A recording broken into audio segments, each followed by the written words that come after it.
Chicos, porque oigo como un eco. ¿Qué os trae a la mente cuando hablamos de en el camino? ¿Estamos despiertos? Vamos a hacer el ejercicio. Venga, vamos a ponernos de pie. Vamos a ponernos de pie. Vamos a estirarnos. Nadie quiere, dicen como no, ya me había sentado, me sentía cómodo. No, vamos a ponernos de pie. Vamos a activar los pies. Vamos a asegurarnos que estamos despiertos. Vamos a recordarnos unos a los otros que Jesús nos ama. Dile al que tienes al lado, Jesús te ama. De hecho, vamos a ampliarlo. Dile, Jesús te ama y quiere hablarte en el camino. A ver. Veo gente que está quieto. Jesús te ama, quiere hablarte en el camino. Jesús te ama, quiere hablarte en el camino. Ahí está. Venga, ya está, ya podemos sentarnos. Me he asegurado que todos estamos de pie. Ha habido alguien que se quedó así durmiendo y dijo, uy, se han levantado, bien. No, es broma. Nadie estaba dormido. Pero, ¿a qué os trae la mente en el camino? ¿Algo? ¿Os trae algo? ¿Qué pasaba en el camino? En YouTube tenéis todas las predicaciones, ¿eh? O sea, podéis tirar atrás, ahora os voy a dejar deberes. Pero hemos hablado en varias ocasiones recientemente del camino. ¿Qué pasa en el camino? Pasan muchas cosas, o sea, puede venir muchas. ¿Ninguna?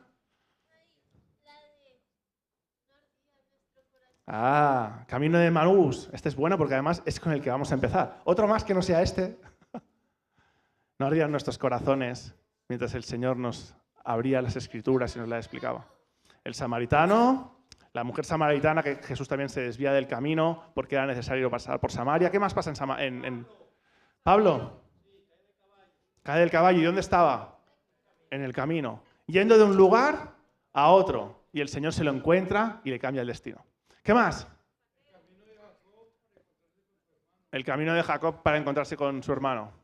¿Qué más? Zaqueo. El etíope.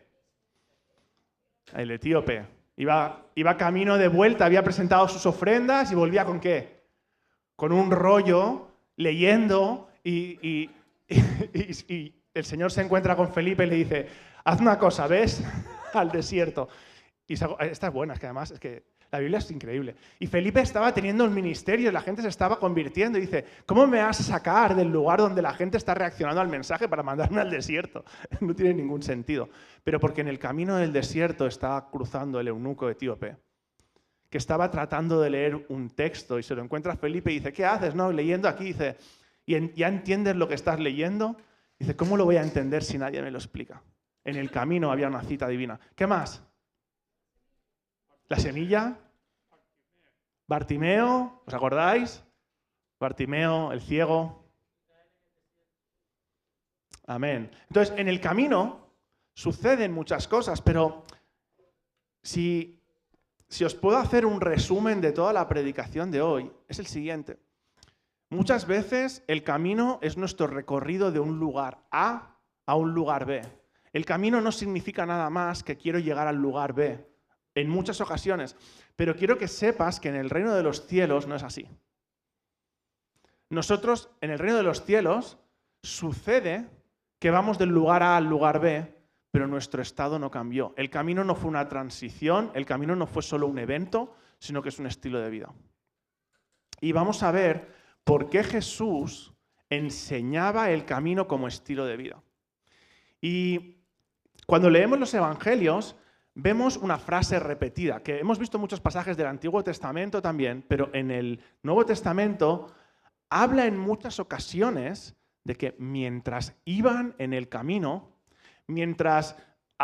Jesús estuvo predicando a la multitud y mientras ellos iban al siguiente pueblo, no fue solo, Jesús predicó a la multitud y en el siguiente pueblo entonces, no. Mientras iban por el camino, Jesús enseñaba. ¿Dónde enseñaba? ¿Dónde recordamos que Jesús enseñaba? ¿En sinagogas? ¿Dónde más? ¿Desde una barca? ¿Dónde más? ¿En el monte? ¿En el desierto? ¿En la playa? ¿En la orilla ahí? ¿Dónde más? Dentro de las casas, porque de repente le invitaban a una casa y decían, Le invitaban a una casa y le decían, Jesús, maestro, explícanos. Y algunas casas que tenían techo y dejaron de tenerlo, porque lo abrieron para bajar al paralítico.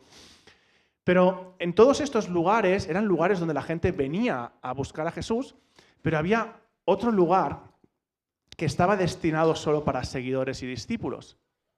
¿Os acordáis de cuando hablamos de multitud, seguidores y discípulos? La multitud se agrupaba en el lugar donde Jesús estaba destinado a enseñar, en el lugar A o en el lugar B.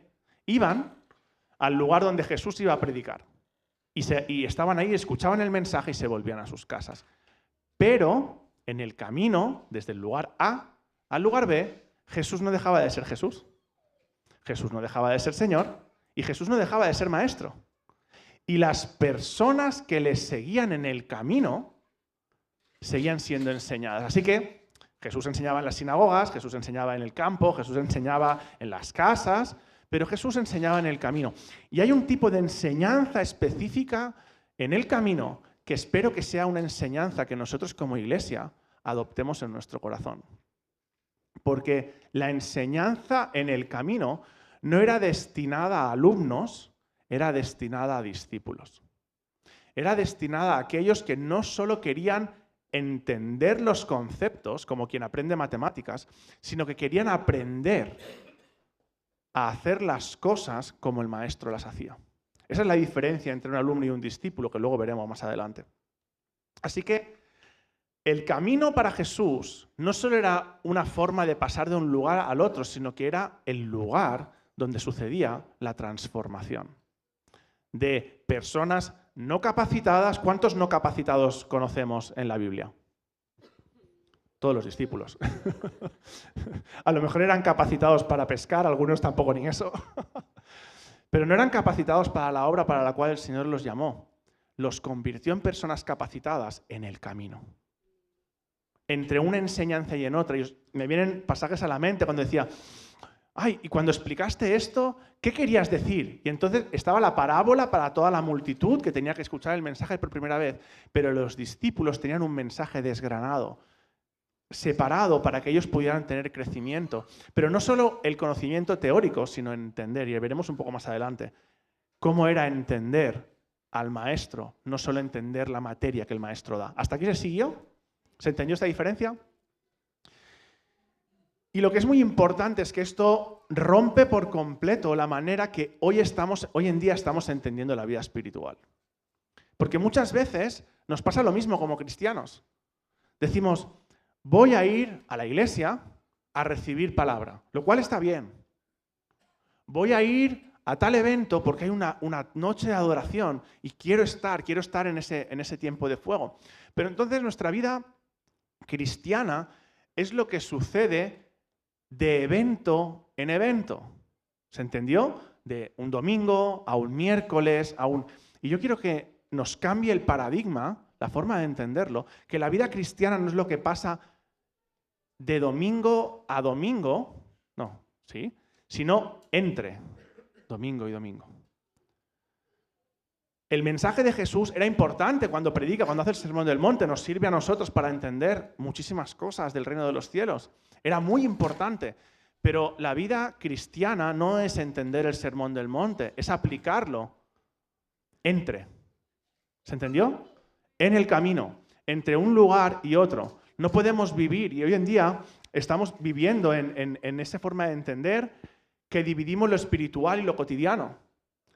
Hoy estoy en la iglesia, voy a llenar mi vida espiritual.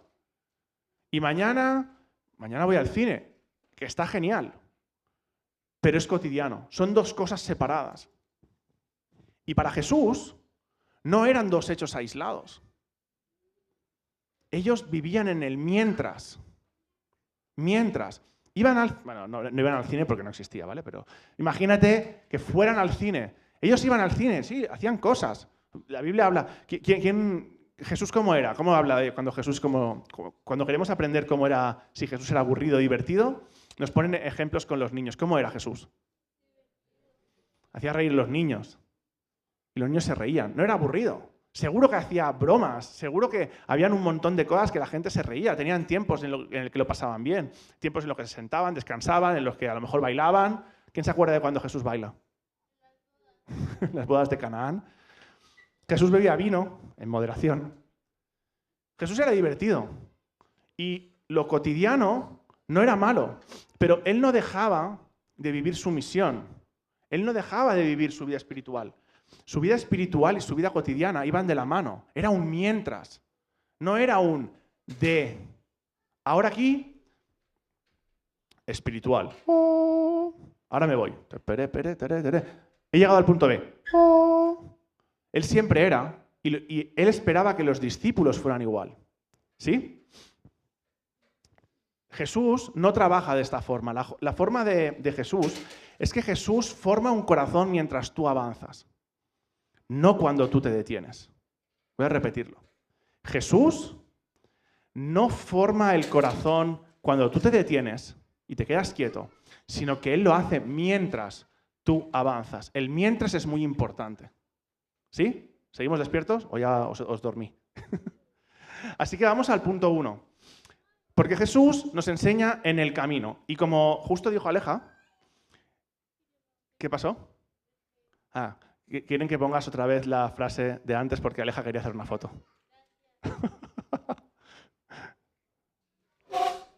¿Sí? ¿Bien? ¿Continuamos? Nada, broma.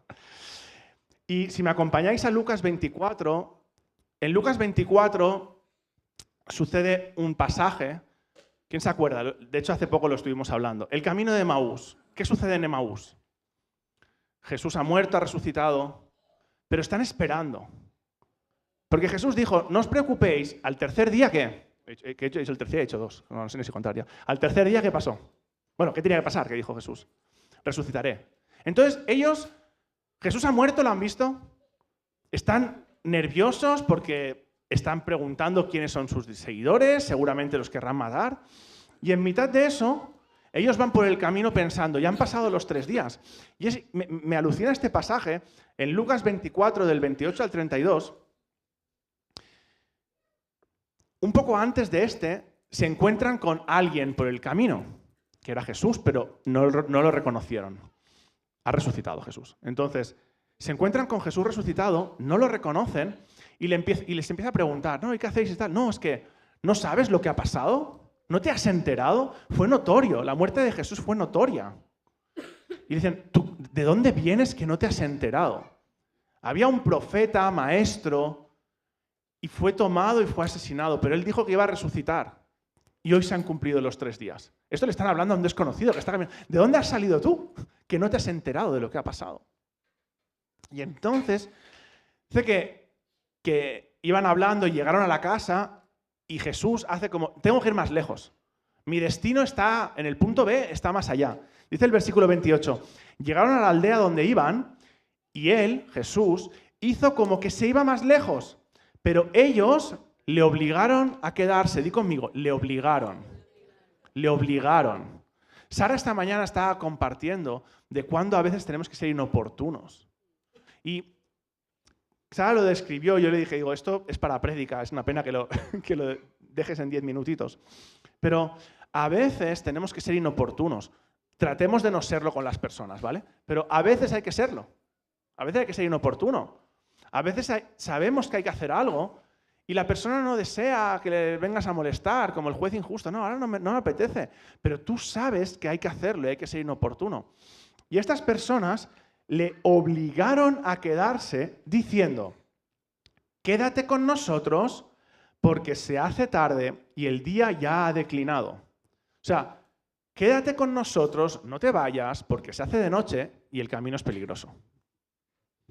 Y dice que entró pues a quedarse con ellos y aconteció que estando sentado con ellos en la mesa, di conmigo, en la mesa.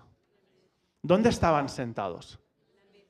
Le obligaron a quedarse, pero no le dijeron solo, bueno, quédate y descansa aquí y mañana ya te vas. Ellos habían llegado, se sentaron y dijeron, siéntate con nosotros en la mesa. Come con nosotros. Dice que sentado con ellos en la mesa, tomó el pan, lo bendijo, lo partió y les dio.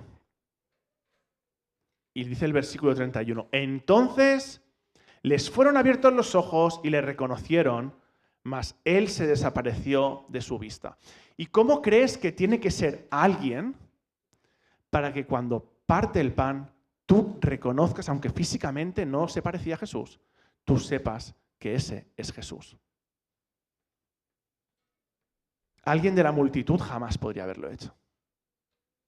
Alguien de la multitud que solo vio un día a los discípulos repartir los panes y los peces pensando, ¡buah! Este hombre trae una bolsa mágica que salen peces infinitos.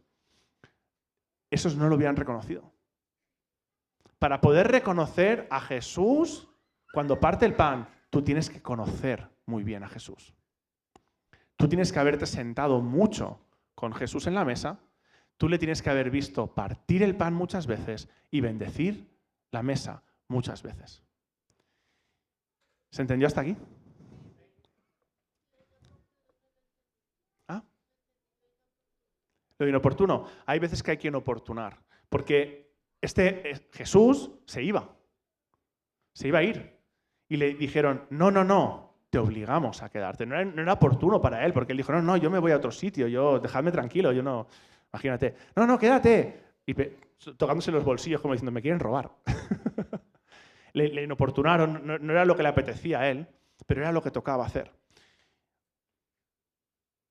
Y entonces, dice el versículo 31, dice, entonces les fueron abiertos los ojos cuando vieron que Jesús partía el pan, y entonces se decían el uno al otro en el versículo 32, ¿no ardía nuestro corazón en nosotros mientras, decid conmigo, mientras nos hablaba en el camino y cuando nos abría las Escrituras? Ellos vieron a Jesús partir el pan y dijeron, tú eres el Señor. Tú eres quien dijiste que volverías. No sé por qué mis ojos no ven físicamente, pero sé que eres tú. Y cuando Jesús desaparece, se empiezan a mirar y dice, ¿no ardía nuestro corazón en el camino? ¿No ardía nuestro corazón? ¿No había fuego en el corazón mientras Jesús nos abría las Escrituras y nos las explicaba? ¿Qué pasó? ¿Por qué se dicen esto? ¿Qué creéis?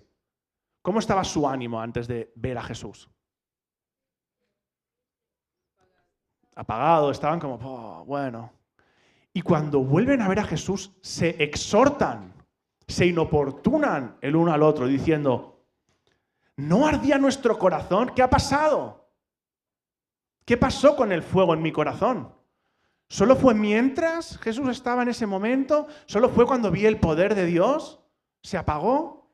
¿Solo sirve mi fuego en el corazón mientras Jesús está dándome? ¿O yo tengo un llamado a mantener el fuego de mi corazón encendido mientras eventos en los que Jesús llena mi vida de fuego? Esa es la gran diferencia, ¿se entendió hasta aquí? Es la gran diferencia de vivir de evento en evento a vivir entre evento y evento. Porque es bueno ir a recibir palabra el domingo, es bueno ir a tiempos de adoración, es bueno ir a congresos, es bueno ver predicaciones, pero que no sea lo único que llena tu vida. ¿Qué vas a hacer con el fuego que Dios ha puesto en tu corazón entre eventos? El domingo salgo, ¡guau! Sí, Señor, me he encontrado contigo, porque recuerdo, aquí no venimos a encontrarnos con nosotros, ni a, que también está bien, ni a recibir una palabra, ni a cantar 4 canciones, venimos a encontrarnos con Dios. Venimos a tener un tiempo comunitario con Dios, porque cuando estamos 2 o 3 reunidos, Jesús dijo, yo estaré entre vosotros. Así que eso es lo que hemos venido a hacer. Entonces, mi corazón sale encendido cuando salgo el domingo, pero mi tarea es proteger ese fuego. Pensad como en los tiempos tiempos prehistóricos, que hacer fuego no era como apretar un botón y se enciende, o hacer así un mechero y sale fuego, o hacer una cerilla. Bueno, yo con eso soy muy malo, ¿eh? Yo con la cerilla necesito como 6 o 7 para conseguir encender algo. Pero bueno, no era así. Era como, tú tenías un fuego y tu tarea era mantenerlo encendido, porque quizás no había más maneras de volver a encenderlo. Entonces, ese fuego lo iban repartiendo. O sea, claro, le quemaban otra cosa y lo encendían por si acaso, ¿sabes? Si tengo 2 fuegos, pues será más difícil que los 2 se apaguen a la vez, ¿no? Y la tarea era mantener ese fuego encendido. ¿Por qué? Porque durante el día todo está bien, pero ahora que viene el frío, ¿por la noche qué?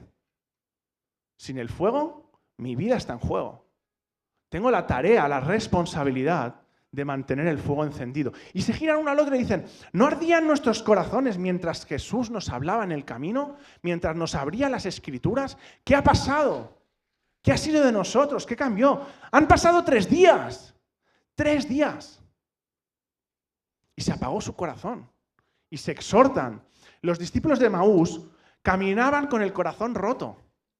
Porque aquel a quien ellos amaban, porque no eran solo seguidores, no hablaban de Jesús como el Maestro, hablaban de Jesús como el Señor. ¿A dónde iremos, Señor, si solo tú tienes palabras de vida? Ellos de repente son huérfanos. Se encuentran diciendo, ¿qué haré ahora? Jesús siempre me ha dado el camino a dónde ir, me ha dicho el siguiente destino. ¿Cómo elegiré el siguiente destino? ¿Cómo voy a seguir con lo que el Señor me ha enseñado? ¿Cómo lo voy a compartir? ¿Qué tengo que hacer? No he aprendido a vivir sin Jesús. Su corazón estaba roto. Creían que su proyecto había terminado y terminaba con Jesús. Y que a lo mejor Jesús había sido derrotado porque dijo que resucitaría, pero ya habían pasado 3 días. Pero Jesús se acerca y camina con ellos. No aparece en un monte, no aparece en un evento. Jesús no dijo, el tercer día juntaros todos en la plaza y haced carteles diciendo, volveré. Y entonces el tercer día todos os ponéis... No hubo un evento, no sabían. Dijeron, Jesús dijo, hey, que vuelvo, tranquilos, 3 días. Estoy preparando la casa. Y se los encuentra en el camino, mientras ellos tenían que retener algo. Y les repite, ¿no ardían nuestros corazones mientras nos hablaba en el camino? Jesús no transformó las circunstancias de estos discípulos. No cambió la realidad de que físicamente Jesús había muerto. No cambió la realidad de que iban a ser perseguidos. No les preparó un camino de rosas y de felicidad humana y material. Jesús transformó sus corazones mientras ellos caminaban junto con Él. Y sus ojos fueron abiertos cuando se dieron cuenta que todas las palabras que Jesús había dicho eran verdad. Tú imagínate que tú, por misericordia, invitas a alguien a tu casa para que no pase frío, le sientas en la mesa, parte el pan y dices, oh, este es Jesús, y hace y desaparece. No les dice nada. Les podría haber dicho, sí soy yo, ¿por qué no habéis guardado el corazón encendido en 3 días? Sencillamente desaparece. ¿Por qué? Porque sus ojos habían sido abiertos, lo que necesitaban ver se había producido. Y ellos mismos se exhortan diciendo, mi corazón debería estar encendido, debería seguir encendido. Vamos a hacer algo para cambiarlo. El camino no es un obstáculo. Es el aula donde Jesús forma tu corazón. Y a veces el camino parece que es como, es que tengo que ir al sitio B, tengo que caminar. Es el lugar, pero ahora no hablamos solo de físicamente, hablamos a veces de los procesos. ¿Cuántos a veces, no sé, yo simpatizo, ¿no? Decir, procesos esperando resoluciones judiciales, resoluciones de papeles, esperar que un sistema que va fatal, esperando semanas, esperando a ver qué me dirán, que ni tan siquiera es un estoy esperando que me digan sí, sino decir, es que ni tan siquiera sé si me van a decir que sí. Y me lo tendrían que haber dicho hace un mes y llevo 3 meses esperando. Ese es el camino también.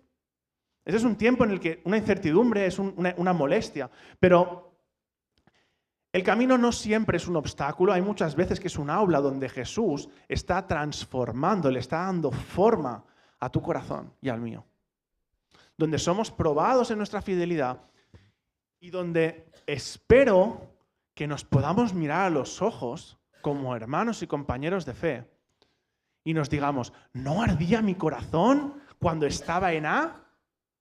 Mi corazón debe seguir ardiendo mientras voy a B. ¿Sí? Así que, punto 2, y voy a acelerar. Jesús forma discípulos en el camino, no alumnos. Y aquí vamos a poner el punto central de este mensaje de hoy. En el camino, Jesús forma discípulos, no alumnos. ¿Y sabéis cuál es la diferencia entre discípulos y alumnos? hay un método de enseñanza, y quizás voy a saltar un poco, Felipe, así que lo siento. Hay una diferencia radical entre cómo enseñaban en la tradición hebrea y en la tradición griega. ¿Y por qué hablamos siempre de hebreos y griegos? ¿Qué le pasa al Nuevo Testamento? Tiene mucha influencia de los griegos, ¿no? O sea, porque era cultura dominante en ese tiempo, ¿no? ¿Y por qué la hebrea? Porque la tradición del pueblo del Señor, la mayoría de los primeros convertidos. ¿Quién se acuerda de quién fue la primera persona convertida no hebrea? Además es una de las favoritas. No, es una de las favoritas de José, Lidia la vendedora de púrpura. De Nuevo Testamento. Es medio trampa, es verdad, es medio trampa, es verdad, es medio trampa, porque podríamos decir. Pero la primera persona convertida después de la muerte de Jesús en el ministerio de la proclamación del Evangelio, Lidia la vendedora de púrpura. Pero hasta entonces, toda su tradición, todos los primeros discípulos tenían tradición hebrea. Entonces, muchas de las cosas que ellos estaban hablando están marcadas y sesgadas por su cultura y su entendimiento. Entonces, ¿cuál es la gran...? No sé si la tenemos ahí, la imagen de la comparación entre discípulo según hebreos y griegos. Vale, da igual, está bien está. Esto es el camino, ¿vale? El camino para hebreos es derek y para griegos es odos, ¿vale? Y para los hebreos significa camino, sendero, forma de vivir, manera de andar. Para griegos, camino significa camino físico, pero también significa modo de vida. Pero en hebreo vemos que habla mucho no solo de modo de vida, sino de la forma de andar. Y esto es importante, porque si vemos la otra, vamos a ver en los griegos cómo hablan de discipulado, por ejemplo. Discípulo en el contexto griego, la palabra, y aquí vamos a ver por qué era diferente. En el contexto griego es macetes o algo así, bueno, ya hablo igual de bien griego que hebreo, o sea, nada. Pero un discípulo, alguien que estaba aprendiendo de un maestro, reunía las siguientes características o esperaba encontrar las siguientes características. Iba a recibir un pensamiento abstracto, datos. No te voy a formar en cosas, te voy a enseñar cosas. Por ejemplo, te voy a enseñar matemáticas. Los números son esto. Los números se suman de esta forma, se restan de esta forma. No tiene nada que ver conmigo como maestro, yo te estoy dando datos abstractos, ¿sí? Daban información, daban ideas y el discipulado se entendía como un proceso de transmisión de conocimiento, ¿sí? Era un concepto de saber, esto creo que se me ha colado aquí, no es saber sobre el maestro. Vamos a la siguiente. Porque es un entendimiento de decir, saber lo que sabe el maestro. Pero para los hebreos, está el mit, y esta nos tiene que sonar más, y habla de conocimiento concreto, de acciones concretas. No te diría solo cómo se suman 2 más 2, sino que te diría, cuando vamos al supermercado y tenemos que comprar, ¿cómo vas a comprar? Y iba el maestro y compraba, y el aprendiz se fijaba. Y entonces el aprendiz le decía, ¿y cómo has sabido que te han devuelto el cambio bien? No, porque hay que aprender matemáticas. Y entonces le enseñaba a sumar. El conocimiento estaba igual, pero era un conocimiento aplicado a una acción porque lo necesitas. No solo te estoy diciendo, tú aprendes estas cosas y ya está, sino que vamos al supermercado, vamos a comprar manzanas, fíjate cómo las pido. ¿Vale? Hablaba de acción, hablaba de imitación, hablaba de aprendizaje por relación, hablaba de discipulado como camino de vida, como hemos dicho, como la manera de andar, la forma de entender, la forma de reflejar. Y era el concepto de hacer igual que el rabino, el rabí o maestro. Y sucede algo en esto. Y es que para los griegos, ellos tenían alumnos, personas que deben aprender los conocimientos que yo tengo y aplicarlos de la forma que ellos quieran. No vamos a evaluar cómo son los alumnos, solo vamos a evaluar si son capaces de responder o de vomitar la información que yo les he enseñado. ¿Hasta ahí? ¿Sí? Ellos no discipulaban, hacían alumnos. Pero los hebreos no hacían alumnos. Ellos enseñaban el conocimiento, pero lo que ellos querían es que la persona que iba a seguir al maestro fuera una réplica del maestro. Aprendiera cómo el maestro hablaba, cómo se comportaba, cómo iba al supermercado. La excusa es que vamos a comprar, pero la forma que lo que le estaba enseñando el maestro era cómo tratarás a los demás, cómo les hablarás. Eran judíos, o sea, cómo vas a negociarles el precio, cómo vas a mirar que no te roben, cómo vas a... Todo este tipo de cosas. Era una experiencia relacional. No existía el aprendizaje teórico separado del aprendizaje práctico. ¿Hasta aquí? Y entonces, ¿esto cómo nos afecta a nosotros? Porque no somos ni judíos ni griegos. Pero nosotros fuimos adoptados en una familia que se rige por los aprendizajes de la definición hebrea. Porque Jesús, que es a quien nosotros tratamos de replicar, enseñó a sus discípulos en el camino, que significaba, si la puedes volver a rescatar, la comparación de las dos palabras, que era derek y no me acuerdo cómo era la otra, que significaba manera de andar o forma de vivir. Mientras estábamos en el camino, mientras nos mostró su manera de andar, su forma de vivir, yo aprendí no solo los conceptos, sino cómo Jesús actúa en los conceptos. Por eso cuando en el camino de Emaús ven que es Jesús, ya no se vuelven a preguntar qué tendremos que hacer. Para ellos ha sido como, ya tenían la información, solo que les faltaba entender que Jesús no estaba esperando a que, o sea, que Jesús no quería que ellos esperaran a que Jesús resucitara para que le siguieran siguiendo todo el día sin pensar, sino que Jesús les estaba enseñando a que ellos ya tenían todos los recursos de lo que tenían que hacer. ¿Por qué? Porque habían andado en el camino junto con Jesús, porque habían aprendido cómo hacía Jesús. Había un ministerio bueno, Atletas en Acción, que yo estuve colaborando con ellos muchos años, y a través del deporte contactábamos con gente no creyente.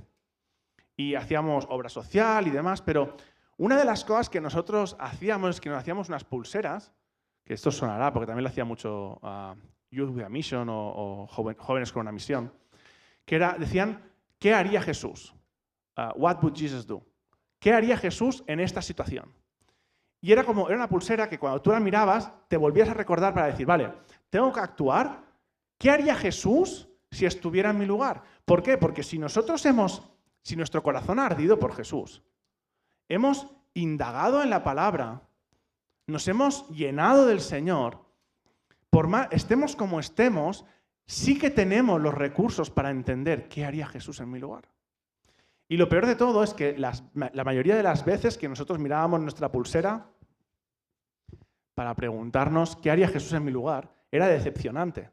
Porque cuando lo mirabas era porque estabas enfadado. O sea, yo miraba la pulsera cuando estábamos jugando y había un jugador de otro equipo que a lo mejor era muy violento y me estaba pegando patadas todo el rato y yo estaba pensando, buah, a la siguiente lo estampo contra la pared, falta y tarjeta amarilla y ya está. Pero entonces miraba la pulsera y decía, ¿qué haría Jesús en mi lugar? No, Jesús, porque tú le perdonarías, porque tú lo amarías, tú pondrías la otra mejilla, qué rollo, no, yo quiero fuego. Que la venganza no sea mía, Señor, que sea tuya, pero que le caiga ahora un rayo del cielo. ¿Os acordáis de...? Esta es muy buena. ¿Os acordáis de cuando Jesús dice, id a Samaria y pedir un lugar en el que yo, cuando vaya a dormir?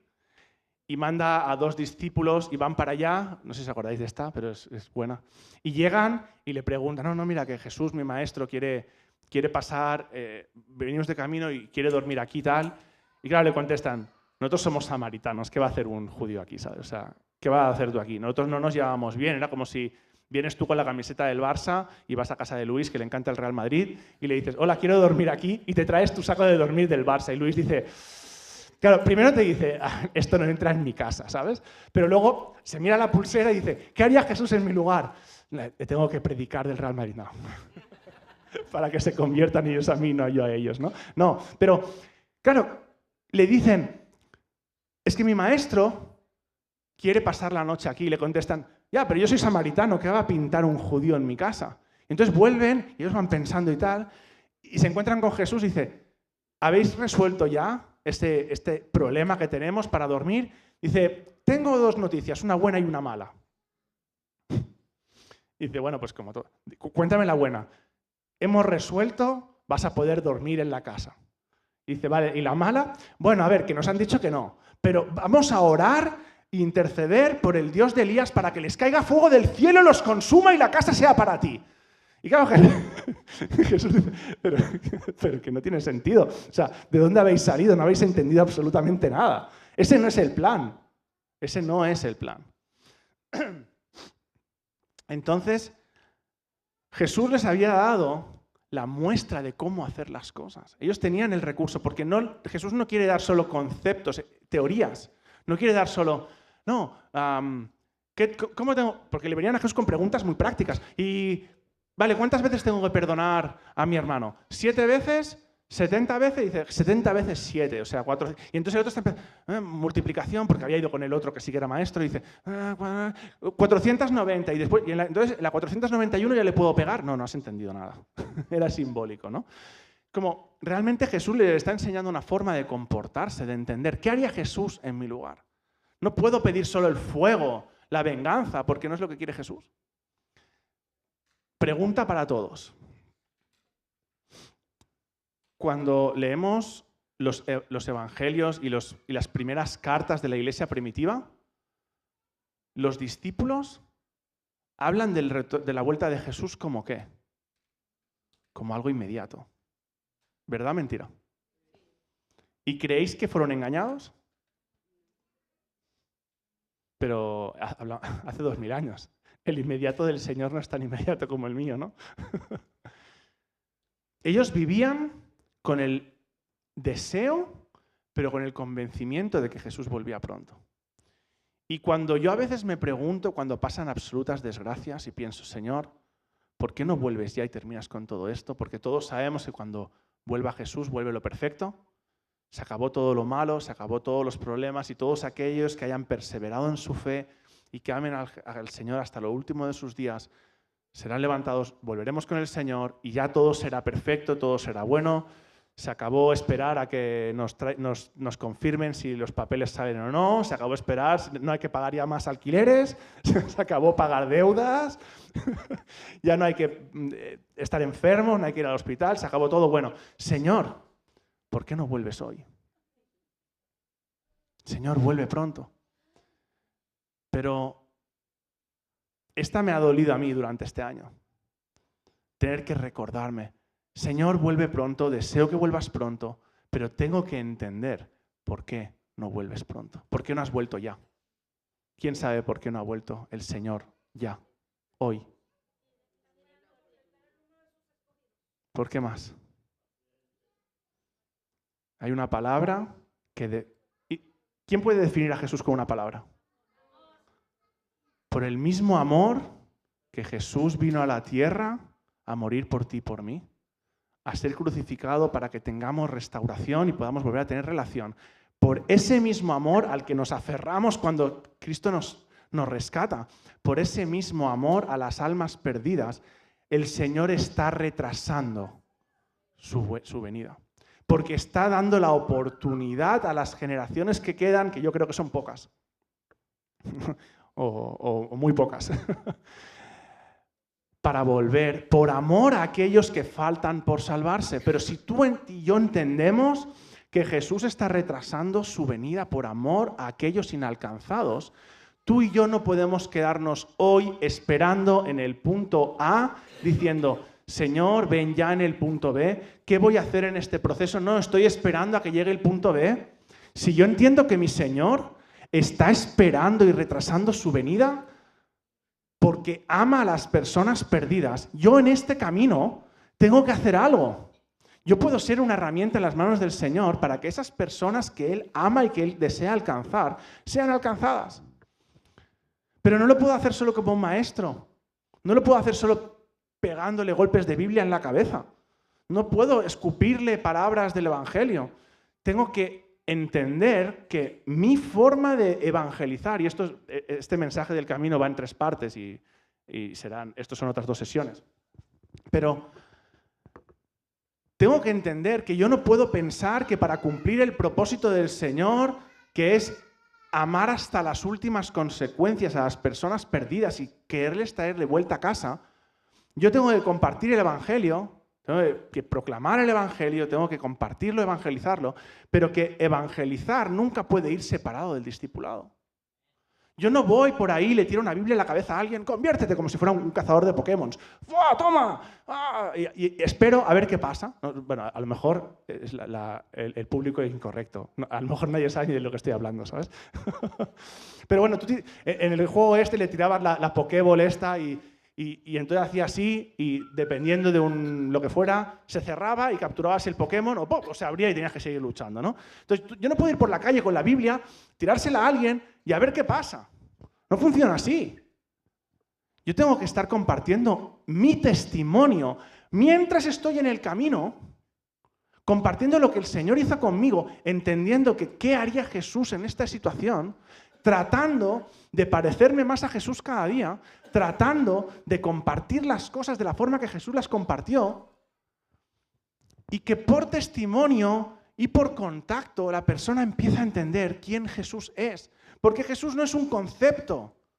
Jesús no es una fecha marcada en la historia para marcar el año cero. ¿Os acordáis de lo que le preguntan a Jesús cuando se le encuentran en el camino? ¿De dónde has salido? ¿No te has enterado de lo que ha pasado? Es notorio por todos. El velo se ha rasgado. Hubo un temblor, se ocultó el cielo. Tuvimos miedo todos. Parecía que el mundo se iba a romper. Y Jesús dice, lo sé, estaba ahí. Soy yo. Pero todo tiene su tiempo, todo tiene su proceso. Así que de nuevo, seguir a Jesús no es recibir información, es permitirnos que Él forme nuestra manera de caminar. Que nos cambie la forma de caminar. Y voy a terminar ya aquí. Hay 3 productos, y lo voy a decir súper rápido. Hay 3 productos en nosotros que suceden en el camino. El camino revela cómo es nuestro corazón. ¿Por qué decidimos seguir a Jesús en primer lugar? ¿Y por qué hemos decidido continuar siguiéndolo?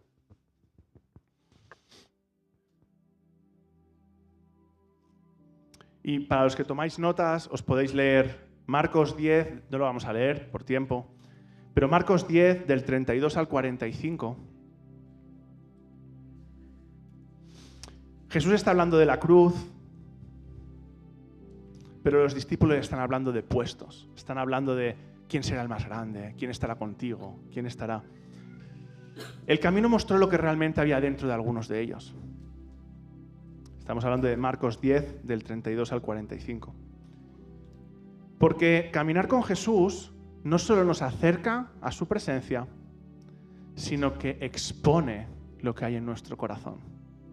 Pero yo no quiero que penséis en cómo expone nuestro corazón estar delante de la presencia del Señor como algo malo, sino como algo bueno. Porque que mi corazón sea expuesto delante del Señor quiere decir que mi corazón puede ser transformado. Y piensa lo siguiente, porque esto fue algo con lo que yo tuve que batallar durante muchos años. Hubo muchas veces que yo pensé, cuando me expongo a la palabra del Señor, me siento como desnudo. Siento como que estoy fallando, me siento sucio. Y mucho tiempo relacioné todas las cosas que exponían mi pecado como algo malo, eso. Porque cuando voy a un discipulado, cuando dejo que alguien conozca de mi vida, no sé si habéis conocido a alguien que huye de iglesia en iglesia cuando le conocen un poco, porque claro, van a conocer quién soy.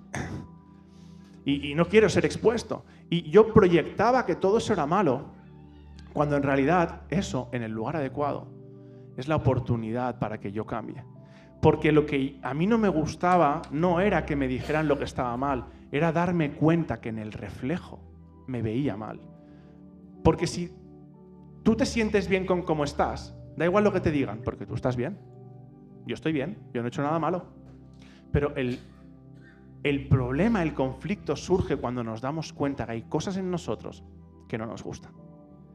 Y estar expuestos a la presencia del Señor hace que esas cosas empiecen a como a destaparse. En nosotros, el Espíritu Santo obrando en nosotros, ¿sí? Así que, como decíamos antes, el camino no te humilla, te muestra lo que Dios quiere sanar en ti. Porque la diferencia entre el Espíritu Santo y el enemigo es que el enemigo muestra tu pecado diciéndote, tú eres tu pecado. Yo robé, tú eres un ladrón. El enemigo viene y te dice, tú eres un ladrón, seguirás siendo un ladrón, llevas mucho tiempo sin robar, pero volverás a robar. Ponle el pecado que quieras, ¿eh? Volverás a robar, volverás a hacer esto, tú no eres digno, tú no mereces ser rescatado por el Señor porque tú eres por tu pecado. Eso es lo que hace el enemigo. El Espíritu Santo muestra tu pecado y te dice, has robado, pero puedes cambiar. Has robado, pero tú puedes ser hecho hijo de Dios. No por lo que tú hagas, sino porque el Señor Jesús murió por ti y por mí. Así que el camino no te humilla. El Espíritu Santo no humilla, no señala el pecado para humillarte, sino que quiere realmente mostrarte lo que tú y yo podemos sanar en nuestras vidas. Y por eso es un camino, no es un evento, no es un momento, es un proceso. El camino corrige la perspectiva. Para los que tomáis notas, Lucas 24, del 25 al 27, es lo que hemos estado compartiendo antes, el camino de Emaús. Los de Emaús interpretan la historia como una derrota. Jesús les corrige la perspectiva. En el camino nuestra perspectiva es cambiada, porque de nuevo Jesús no les enseñó nada nuevo. Solo se sentó con ellos, partió el pan y sus ojos fueron abiertos. Bueno, lo bendijo y sus ojos fueron abiertos. No les dijo lo que tenéis que hacer. Ellos mismos reorientaron y dijeron, mi perspectiva es esta. Él ya me capacitó con las cosas que necesitaba saber. Jesús no cambia lo que viven, cambia lo que ellos ven. Así que nada cambia fuera, pero todo cambia dentro cuando Jesús camina contigo. Hay veces que mi entorno no cambia, pero sí que cambia mi interior. Y quédate con esto. Cuando tus circunstancias no cambien, pero tu interior está cambiando, tómalo como una confirmación de que Jesús está andando contigo. Porque mi interior no puede cambiar cuando mi exterior es hostil si el Señor no está conmigo. Porque nadie quiere cambiar. Porque con el ejemplo que os decía antes, ¿quién va a mirar la pulsera y decir, ¿qué haría Jesús en este lugar? Poner la otra mejilla. No quiero. No quiero. No quiero. No quiero. Señor, que sea tu voluntad. Y en el fondo está hablando, que sea tu voluntad y que tu voluntad sea que le parta un rayo. Pero cuando el interior cambia a pesar del exterior, tengo la confirmación de que el Señor está caminando conmigo y que mi corazón está en el lugar correcto. Que mi corazón está en el torno del alfarero, está siendo moldeado en la forma de Jesús. Y punto final, el camino abre los ojos. En Lucas 24, del 30 al 31, cuando Jesús parta el pan, ese gesto cotidiano abrió sus ojos. Ellos lo reconocieron, lo entendieron. La revelación llegó mientras ellos caminaban. Jesús se reveló en lo sencillo.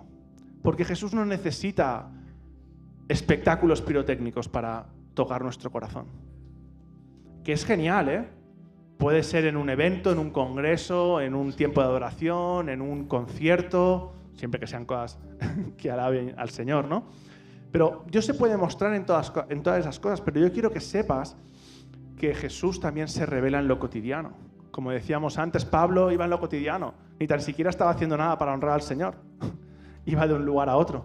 Pero algo en su corazón estaba como... Pablo estaba persiguiendo a los cristianos creyendo que estaba sirviendo a Dios, al Dios en quien él creía, habiendo malinterpretado. Y cuando Jesús se revela a Pablo, Pablo le dice, Señor, ¿quién eres? Dice, yo soy Jesús a quien tú persigues. ¿Cómo? ¿Cómo? ¿Tú no habías muerto? ¿Tú no eras un hereje? ¿Qué ha pasado? Pablo creía que servía. En el fondo de su corazón él amaba a Dios. Erróneamente, con conceptos equivocados. La revelación no llega cuando... La revelación no llega cuando tú llegas, sino que llega mientras tú estás caminando. Y quiero que os quedéis con lo siguiente. Todo este mensaje hemos estado hablando del camino, hemos hablado del camino de Jesús con los discípulos, el camino que nosotros tomamos cuando vamos de un lugar a otro, el camino en el que estamos en mitad de nuestros procesos personales, el camino en el que nosotros como hijos del Señor estamos viviendo hasta que el Señor vuelva. Nuestro camino es desde el inicio de los tiempos hasta el fin de los tiempos. Y nos ha tocado vivir una porción física en la tierra. Pero ¿qué voy a hacer con mi tiempo mientras estoy en el camino? Y quiero que os quedéis con estas dos ideas. Yo en el camino puedo ser discípulo, que es necesario. Necesito que el Señor me llene, el Señor me siga moldeando el carácter, necesito ser expuesto para que haya cosas que cambien, incluso cosas que a lo mejor ni tan siquiera son pecado. Pero es que ese mal carácter a veces, es que los chismes, que no son tan malos porque tampoco he hecho, algunos son pecado, pero otros, bueno. Y el Señor quiere cambiarlo y transformarlo, porque mientras somos discípulos, no son procesos separados, mientras somos discípulos, el Señor nos llama a que por amor luchemos por las almas perdidas. Mientras Él no ha regresado. Porque cuando Él vuelva, se acabó. Mi primo, mi vecino, mi amigo, se acabó el tiempo. Cuando el juez llega, hay juicio. Pero hasta entonces hay misericordia. Y el mismo Jesús, que me amó y me rescató, ama y desea rescatar a mis amigos, a mis familiares, a mis vecinos, a mis enemigos. Y cuando pienso en mi enemigo y pienso que el Señor lo quiere rescatar, tengo que mirar mi pulsera y decir, ¿qué haría Jesús en mi lugar? Porque si ya cuesta amar a un amigo cuando duele, imagínate amar a un enemigo.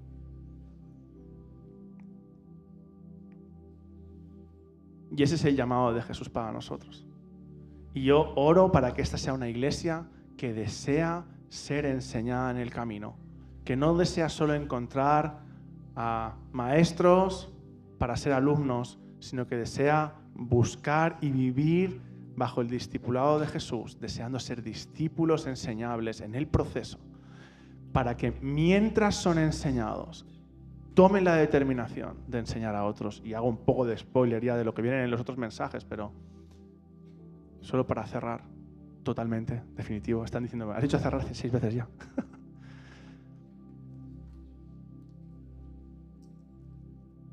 Dios no ha llamado a una iglesia de un padre y muchos hijos. Dios te llama hoy para ser hijo, ¿se entiende? Hijo de Dios, pero Dios te llama para no quedarte con eso y tomar la determinación de ser padre, espiritualmente hablando, de otros que aún no conocen al Señor. Y estando en el congreso, hubo una frase que me hizo mucha gracia. Compartía Sergio Zubillaga y dice, en mi iglesia en Canarias hay veces que hay gente que tiene un corazón muy evangelístico y que comparten y le dicen, mira, ven a la iglesia que es muy divertido, ven, no sé, y lo comparten, es su estilo de vida, su forma de vivir es evangelismo. Pero dice, tienen un problema, algunos, no todos, estamos trabajando, dice, pero tienen un problema. Dice, me llegan el domingo, me dicen, he traído a mi amigo, ten para ti. Y dice Sergio, dice, no, tú lo crías, tú lo pariste y tú lo cuidas. O sea, hay muchas veces que estamos viniendo, amando al Señor con todo nuestro corazón, esperando que las cosas funcionen solas. Y Jesús no habló con los discípulos para que le siguieran siempre porque necesitaba tener un séquito de gente que andara con él. Les enseñó a los discípulos mientras caminaban para que ellos fueran capaces de replicar lo que Jesús hacía. Y tú y yo no podemos quedarnos esperando solo a que Jesús haga las cosas. Porque Jesús las va a hacer, con nosotros o sin nosotros. Pero un verdadero discípulo toma la determinación de decir, Señor, entiendo lo que tu corazón desea. Sé lo que tú anhelas, sé cuánto tú amas a los demás porque he experimentado cuánto tú me amas a mí. Y yo estoy dispuesto a avanzar sin saber ni lo que tengo que hacer. Pero tomo la determinación de dar un paso al frente y decir, Señor, heme aquí, yo iré. Pedro no estaba capacitado. Pablo estaba enseñado, pero no estaba capacitado para amar a los gentiles. Y puedes tomar la lista de los 12 discípulos y los apóstoles y toda la gente, los seguidores acérrimos de Jesús. Y ninguno de ellos estaba capacitado antes de conocer a Jesús. Se capacitaron mientras andaban en el camino, mientras veían a Jesús hacer las cosas y mientras Jesús les dijo, ¿sabes qué? Id de 2 en 2. Probad, compartid lo que os he enseñado y volved a ver qué pasa. Y fueron y volvieron encendidos. Los demonios se sujetaban a tu palabra, en tu nombre. Hicimos milagros, se sanaron. La gente se convirtió y volvían como diciendo, ¡guau! Y entonces su mente empezó, ¿y entonces quién es más grande? Y Jesús dice, no, tranquilo. Todo a su tiempo. No podemos ser una iglesia pasiva que está esperando a que todo suceda porque sí. Esperando a que Jesús vuelva, que Jesús arregle las cosas, que Jesús me arregle a mí. Nadie se siente, me estoy inventando, o sea que no hablo de nadie en específico, pero yo no puedo estar orando y diciendo, Señor, cambia mi mal carácter hasta que tú lo hagas y creer que eso es todo. Yo debo orar para que Dios cambie mi mal carácter, pero debo poner mi carácter en el fuego para que el Señor lo cambie. Y debo hacer todo lo que está en mi mano, el Señor hará el resto. Pero eso es la fe. Hacer hasta donde yo puedo y confiar que el Señor va a hacer lo que falte. ¿Amén? Vamos a orar.